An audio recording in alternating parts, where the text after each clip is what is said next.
Jessica, gusto niya ako patayin, Kristal.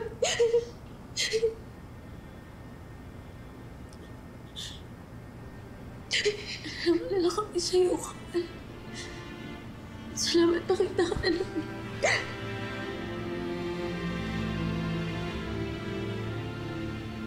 Madam Friend, bakit ka ba ng tawag na kay Cheska? Pero in fairness, nagmamahalan silang pamilya.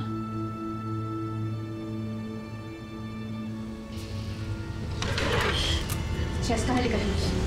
Halika dito, anak! Dali. Nay! Sel! Nay! Sel! Grisel!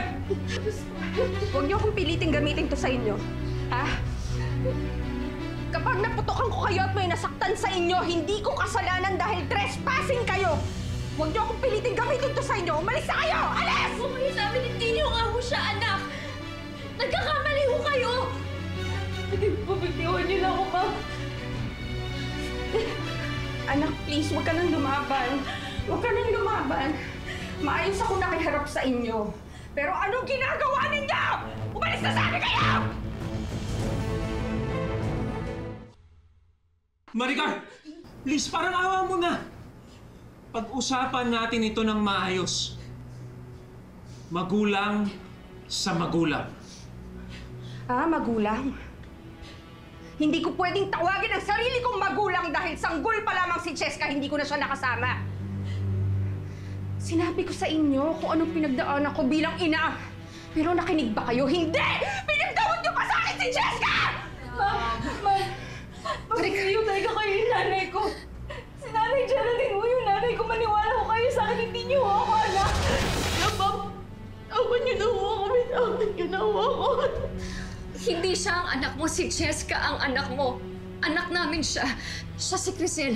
At katulad mo rin ako, dahil hindi ko rin nakasama ang anak ko nung baby pa lang siya. Kaya ayoko magkahiwalay kami, ayoko malayo siya sa akin. Sinungaling ka. Tama na, Tama na, please! Nasa akin ang birth certificate ni Cheska at alam kong inalagaan niyo siya nung dati mong asawa nung maliit pa siya. Huwag kang sinungaling!